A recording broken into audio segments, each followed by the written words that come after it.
महानायक उत्तम कुमार की जन्म शताब्दी को पूरे साल यादगार बनाने की तैयारी की जा रही है। 3 से 6 सितंबर तक विशेष आयोजन होंगे, जबकि पूरे साल सांस्कृतिक और फिल्म आधारित कार्यक्रम भी होते रहेंगे।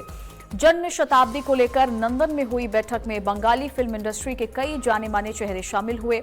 उत्तम कुमार की चुनिंदा फिल्मों पर open air tribute, heritage walk और विशेष प्रदर्शनी आयोजित की जाएगी।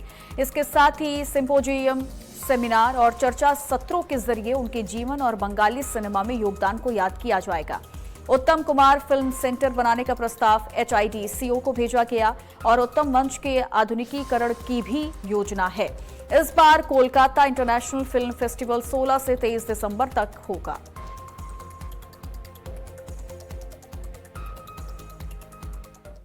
हुआ, लेकिन हम लोग क्या है ये हम लोगों ने इस नज़र से पता कर लीजिए। हम लोग कोई विवाद नहीं चाहते, लेकिन अगर हम विवाद करेंगे, बदन घस के झगड़ा करेंगे तो फिर sorry, even I have to come down that level to do things.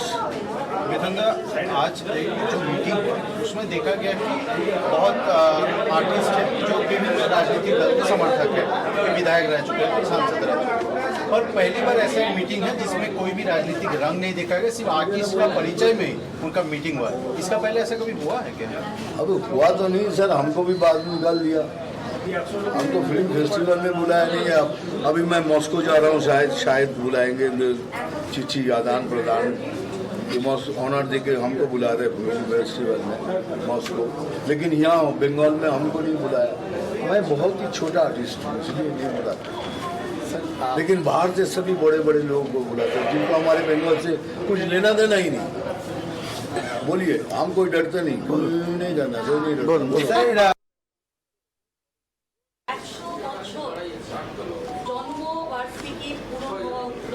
Server 8 Kolkata, তথ্য সংস্কৃতি বিভাগ 8 নম্বর কলকাতা, তো 3 দিন ব্যাপী सर्वर 8 কলকাতা, একটা অনুষ্ঠান 8 সারা শহর চলেছে।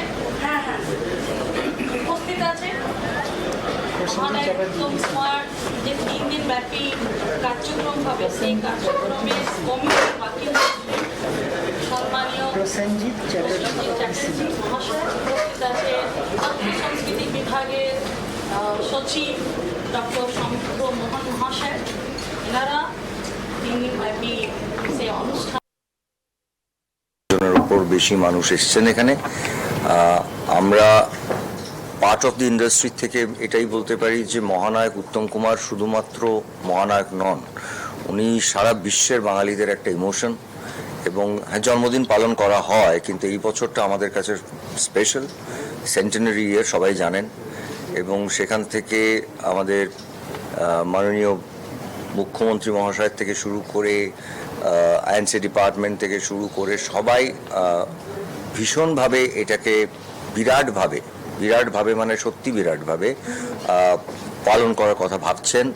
এবং তার জন্য আমাদের ইন্ডাস্ট্রির তরফ থেকে আমি একলা নই, আমাদের সবাই আছেন, ওপরে অনেকেই আছেন, আমরা সবাই মিলে তাদেরকে ভীষণভাবে কৃতজ্ঞতা জানাচ্ছি। কারণ আমরা আজকে যে ভিতটায় কাজ করছি, যে জায়গাটায় দাঁড়িয়ে কাজ করছি, সেখানে মহানায়ক উত্তম কুমারের যে কী অবদান আপনারা নিশ্চয়ই জানেন।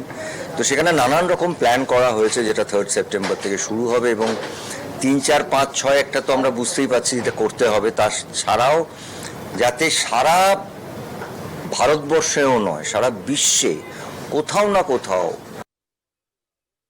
মহানায়কের জন্মশতী বর্ষ আমরা পালন করি, তার জন্মদিনটা পালন করবো হঠাৎ করে।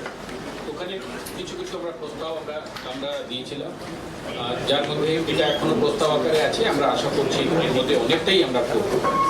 যেমন আমরা একটা নস্টালজিক রিটেক ওয়াক করতে চাই, যেখানে উত্তম মহানায়ককে ঘিরে, তার জীবনকে ঘিরে, তার কাজকে ঘিরে যে যে জায়গা আছে কলকাতায়, ওখানে একটা হেরিটেজ ওয়াক হবে। আর উত্তম কুমার মতন স্টেজে যারা থাকবেন তারা ওয়াক করবেন। তো সেই রেখে আমরা এই হেরিটেজ ওয়াকের একটা পরিকল্পনা নেওয়া হচ্ছে। তারপরে একটা মিড নাইট, যেদিন তার জন্মদিন হবে সেদিন কিন্তু মিড নাইটে আমরা কিন্তু একটা কেক কাটিং সেরেমনি ভাবছি আমরা, যেখানে নায়কের আমরা ওই কেক কাটার মাধ্যমে আমরা তার জন্মদিন পালন করব। এটাও হঠাৎ করে আমরা করব। তারপরে তার যতগুলো ছবি বই আছে তার